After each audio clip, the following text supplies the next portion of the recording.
अगर कोई आपके एक गाल पे थप्पड़ मारते तो आप अपना दूसरा गाल आगे कर दो, लेकिन अगर कोई आपकी छाती में 3 गोली भर दे तो क्या दिखाओगे? पिछवाड़ा? मोहनदास करमचंद गांधी। तो इनका जन्म हुआ था 1869 में गुजरात के एक छोटे से गांव पोरबंदर में। अब शुरुआती दिनों में तो खैर ये बिल्कुल एक आम बच्चे की तरह बड़े हुए, मतलब वही नॉर्मल लाइफ स्टाइल, रहना खाना खेलना कूदना। एंड फिर इन्होंने अपनी हाई स्कूल अहमदाबाद से कंप्लीट की और फिर ये 1888 में अपने लॉ की पढ़ाई करने पहुंच गए लंदन। और वहां पहुंचते ही भाई इनकी धोती गीली कर दी अंग्रेजों ने। तो जब ये वहां पर पढ़ रहे थे इनको काफी क्रिटिसिज्म फेस करना पड़ा, चाहे वो फूड के ऊपर हो या कल्चर के ऊपर हो या इनके पहनावे के ऊपर हो, क्योंकि ये वहां का कल्चर अडॉप्ट नहीं कर पा रहे थे। इनका पहनावा अलग था, इनका खाना अलग था, इनका रहन सहन अलग था। अब वहां का कल्चर तो मतलब ये अडॉप्ट कर नहीं पाए, मतलब वहां के कोट पैंट पहनने में इनको दिक्कत होती थी, ये अपने धोती कुर्ते में खुश थे। तो इनके आसपास के लोग, मतलब इनके खुद के दोस्त भी इनका दबा के मजाक बनाते थे। ऐसे और भी काफी कुछ हुआ था इनके साथ जो यहाँ बताने लायक नहीं है। एनीवेज, तो उसके बाद ही जाकर मतलब इनके दिमाग की बत्ती जली अपनी राइट्स को लेके, और वहां से ही इनके मन में पॉलिटिक्स यानी कि राजनीति नाम का कीड़ा उपजा।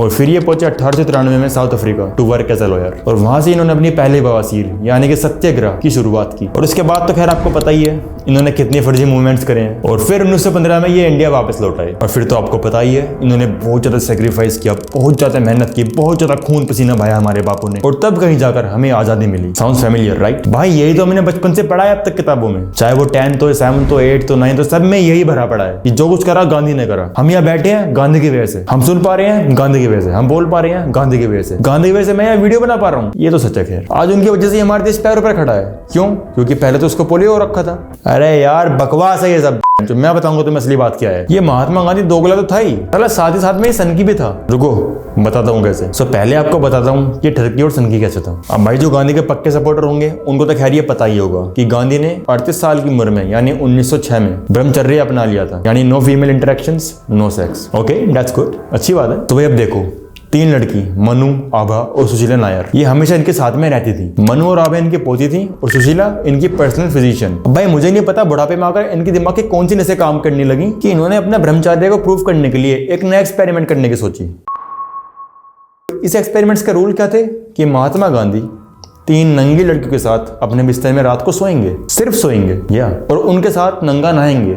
और उनमें से जो मनु थी वो तो बेचारी सिर्फ 18 साल की थी। अब जब इनसे ये पूछा गया कि भाई आप इन एक्सपेरिमेंट्स को कर क्यों रहे हो, तो उन्होंने बोला कि भाई इससे हम अपने सेक्रीफाइस शो कर रहे हैं कि हम कितना बड़ा बलिदान कर रहे हैं अपने देश के लिए। और जब इनसे पूछा गया भाई इसका फायदा क्या होगा आखिर, एक्चुअली उस वक्त ना काफी दंगे हो रखे थे, मतलब हिंदू मुस्लिम आपस में भिड़ रहे थे, स्पेशली बंगाल में, और काफी ज्यादा मतलब क्रिटिसिज्म फैला हुआ था इंडिया में। तो उन सब का दोषी महात्मा गांधी अपने आप को मानते थे, और तब ये बोलते हैं अगर मुझे अपने देश को चलाना है तो मुझे अपनी सारी खामियां ठीक करनी पड़ेंगी। भाई यार मेरे को समझ नहीं आई इस बंदे की सोच थी क्या आखिरकार। तुम ब्रह्मचर्य में हो, तुमको उसको प्रूफ भी करना है, तुम सो भी रहे हो लड़कियों के साथ। हद है यार, हद है बिल्कुल। और भाई अभी रुको, अभी बहुत कुछ आगे। अब 1947 में महात्मा गांधी 77 साल के थे, और इनकी फिजिशियन सुशीला नायर वो उनकी पहली शिकार थी इस एक्सपेरिमेंट की। इनका यह मानना था कि कोई औरत कितनी भी फिजिकली अट्रैक्टिव हो, तुम्हारे दिल में उसके लिए सेक्सुअली अट्रैक्शन नहीं होनी चाहिए, तो ही आप प्रॉपर ब्रह्मचर्य हो। सो व्हाट भाई, प्रूफ करने के लिए साथ में नंगा सो गया उसके। अब जब एक बंदे के साथ में इसका पेट भर गया, जो उसकी पोती थी ना मनु, 18 साल की जो थी, उसको उसने अपने पास बुलाया और उससे बोला कि हम दोनों बहुत जल्द ही मुसलमानों द्वारा मारे जा सकते हैं, और अब हमें अपनी पवित्रता को अंतिम परीक्षण में रखना होगा, मतलब अल्टीमेट टेस्ट तक हमें ले जाना होगा अपनी पवित्रता को, अपनी प्योरिटी को, ताकि हम जान सके हम कितने शुद्ध हैं और हम कितना उसका बलिदान कर रहे हैं। और अब हम दोनों को नंगा होकर सोना चालू कर देना चाहिए। यस एग्जैक्टली यही वर्ड्स थे इस बंदे के, और मैं सब हवा में नहीं बोल रहा हूँ भाई, ये सब आर्टिकल्स में लिखा हुआ है बकायदा। और इस बंदे का मानना था कि चाहे कोई फिजिकली कितना ही अट्रैक्टिव हो, तुम्हारे मन में उसके लिए सेक्सुअली अट्रैक्शन नहीं होनी चाहिए, तो यह प्रॉपर ब्रह्मचर्य हो, जो कि बात सही है, ठीक है। बट उसको प्रूफ करने के लिए आपको उसके साथ में रोज नंगा सोना होगा, और यही स्टेप बार बार करने से आप भगवान के करीब आते जाओगे। यार है क्या गांधी यार, इसको महात्मा किसने बना दिया बहन को। यार अगर आपको देश की इतना ही चिंता है, अगर आपको अपने इमोशंस पे इतना ही कंट्रोल करना है, तो भाई नसबंदी करवा लेते ना। भाई इतना बड़ा झमेला फैलाने की जरूरत क्या थी आपको? नंगी लड़की के साथ सो, नंगी के साथ नहाओ। अब चलो इसका ठरकीपन तो मैंने आपको बता दिया, अब बताऊंगा आपको उसका सनकीपन। ये बंदा साइको भी था।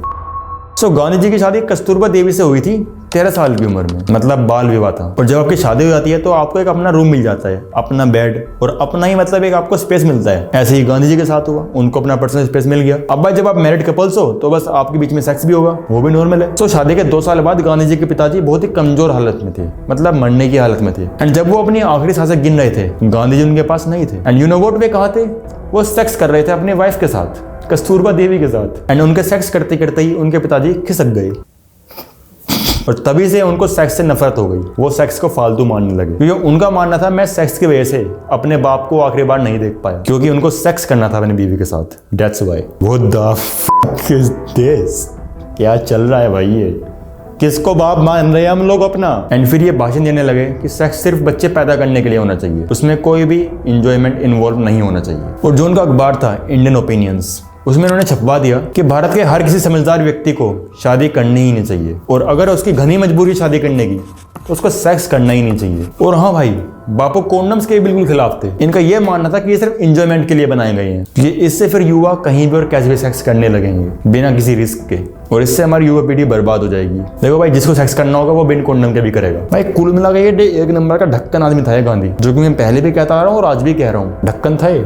ढक्कन को पाप मानते आ रहे हो तुम लोग, और मैं भी नहीं, मैं तो नहीं मानता साले को। और जो उनका अपना आश्रम था उसमें भी इन्होंने ये सेम गंद फैला रखी थी। अब वहां के रूल सुनो, जो वहां के गर्ल्स और बॉयज थे उनको एक साथ सोना होगा और नहाना होगा न्यूड। और जिस किसी बंदे ने सेक्स की बात करी लड़के या लड़की में से, उसको पनिश किया जाएगा। भाई ये है क्या? तो तेरी आत्मा का है, तू मुझसे मिले एक बार आ गया यार। और वहीं जो इनके आश्रम में हस्बैंड वाइफ थे वो एक साथ नहीं रह सकते। और इनकी एक और सलाह थी, अगर किसी हस्बैंड का अपनी वाइफ के साथ इंटरकोर्स करने का मन करता है तो उसको तभी ठंडे पानी में नहा लेना चाहिए ताकि उसकी इच्छा दब जाए। चलो भाई, अब बताऊंगा कि ये आपको दोगला कैसे था। ये सबसे पहला पॉइंट, गांधी सबसे बड़ा कास्टिस्ट और रेसिस्ट था। बताता हूँ कैसे। 1903 में जब ये साउथ अफ्रीका में था, वहां के जो ब्लैक पीपल थे उसको उसने जानवर बोला था, और कहा था वहां के लोग तो बिल्कुल जानवरों की तरह हैं, उनकी तरह खाते हैं, उनकी तरह रहते हैं, उनमें खुद का अपना कुछ शऊर नहीं है। और ये कास्ट सिस्टम को भी खत्म नहीं करना चाहते थे, क्योंकि ये खुद ब्राह्मण कास्ट से थे और ये काफी ऊंची कास्ट होती है।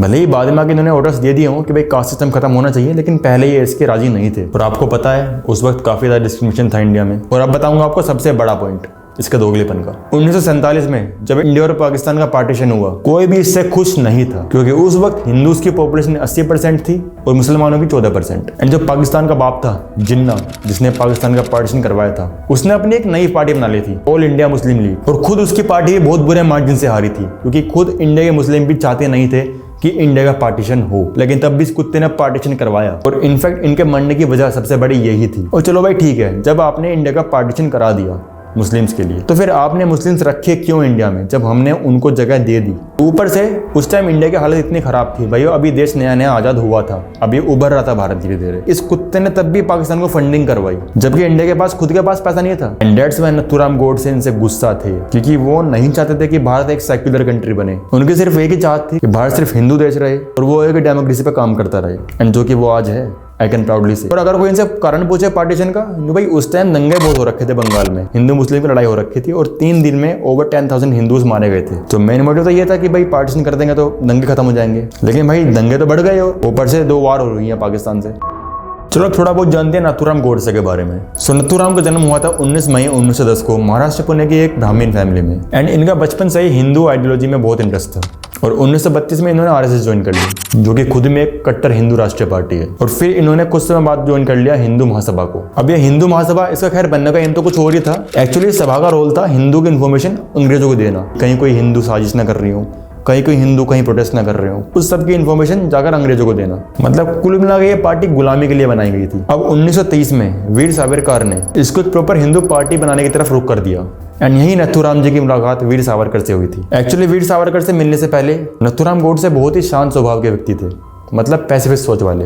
एंड इनसे मिलने के बाद इनकी सोच मिलिटेंट की तरफ चली गई। मिलिटेंट मतलब थोड़ा aggressive, like Bhagat Singh type. अब शुरुआत के दिनों में नथुराम जी भी महात्मा गांधी के भक्त हुआ करते थे, मतलब उनकी पूजा करते थे भाई। एंड वही नथुराम कुछ समय बाद इनके दुश्मन बन गए। अब 1910 से 1942 के बीच ये इनके भक्त थे, मतलब इन्हें इनसे कोई गिला शिकवा नहीं था। 1942 से 1948 के बीच ये इनके कट्टर दुश्मन बन गए थे, और इन्हीं 6 सालों में इनकी भक्ति दुश्मनी में बदल गई। वैसे तो इन्होंने अपनी बुक में व्हाई आई किल्ड गांधी में कई और कारण लिखे हैं इन्हें मारने के लिए, बट मेन कारण इन्होंने सिर्फ अपना एक ही बताया है कि महात्मा गांधी मुस्लिम को ज्यादा सपोर्ट करते थे, उन्हीं को अपनी फर्स्ट प्रायोरिटी मानते थे और उन्हीं की वजह से भारत और पाकिस्तान का पार्टीशन हुआ था। और भारत पाकिस्तान का पार्टीशन कर इन्होंने हिंदुओं के साथ धोखा किया है। यही रीजन थे जो नथुराम गोडसे ने अपने बुक में मतलब मेन में दिए हैं, वैसे है तो बहुत सारे। चलो अब मैंने आपको सब कुछ समझा दिया कि नथुराम कौन था, गांधी कौन था, नथुराम क्यों उनसे नफरत करता था। तो भाई अब सवाल आता है, देश के बाप को यानी महात्मा गांधी को मारना मजाक बात तो थी नहीं, तो आखिर ये शुभ काम हुआ कैसे? चलिए ये भी बताऊंगा आपको। सो नथुराम के इस मिशन में 2 लोग और साथ थे, नारायण आप्टे और विष्णु करागरे। अब पहले तो उनका प्लान था कि ये महात्मा गांधी को बुर्का पहन के मारेंगे और ये बुर्का खरीद के भी ले आए, बट दिक्कत ये थी कि बुर्का थोड़ा लूज था और उसमें ना पिस्टल फंस रही थे निकलते हुए, तो वो थोड़ा मतलब इनको रिस्की लगा कि भाई चांस तो एक ही मिलना है और अगर ये मिस हो गया तो गए भाई। एंड दूसरा पॉइंट ये भी था कि भाई उनको इसमें पकड़े जाना मतलब कुछ शर्मनाक लग रहा था कि भाई मेरे को औरत के भेष में नहीं पकड़ा जाना, ये मतलब एक कायरता वाली फील दे रहा था उनको। सुबह फिर डिसाइड हुआ कि भाई अपना नॉर्मल चलते हैं, नॉर्मल ठोकेंगे। तो बिरला हाउस जहाँ पे गांधी जी रहते थे वहां पे रोज शाम को 5:30 बजे आरती होती थी। भाई इनकी मौत से पहले भी इन पर अटैक्स हुए हैं, वो भी कुछ दिन पहले ही, तो सिक्योरिटी थोड़ी टाइट थी। बट देर से क्या है, महात्मा गांधी ने अपने फॉलोअर्स की चेकिंग पर ही बैन लगा रखा था, मतलब जो कोई भी इनकी आरती में आएगा उसकी चेकिंग नहीं ली जाएगी। Great move sir. सो जैसे ही आरती का टाइम हुआ तो महात्मा गांधी अपने मंदे मंदे कदमों से अपनी चेलियों के सहारे और सॉरी अपनी पोतियों के सहारे आ रहे थे। अब जैसे ही वो आकर खड़े हुए, नथुराम जी तुरंत भीड़ में से बाहर निकले और जैसे उनको प्रणाम करने के लिए पांवों में झुके, मनु जी आगे आई, उन्होंने मनु जी को धक्का दिया और रिवॉल्वर निकाली। एंड देन फिर आपको पता ही है क्या हुआ, and the rest is history. भाई उसके बाद सब कुछ इंडिया में अच्छा ही हो रहा है, कुछ भी गलत नहीं हुआ मेरे हिसाब से। हल्का फुल्का वो तो होता रहता है, लेकिन हाँ इंडिया भाई ग्रो ही करा है और करता ही रहेगा। Alright guys, thank you so much for watching. अगर आपको वीडियो पसंद आई है तो वीडियो को लाइक करना और अगर पसंद ना आई हो तो कमेंट खोलो और गाली बक देना।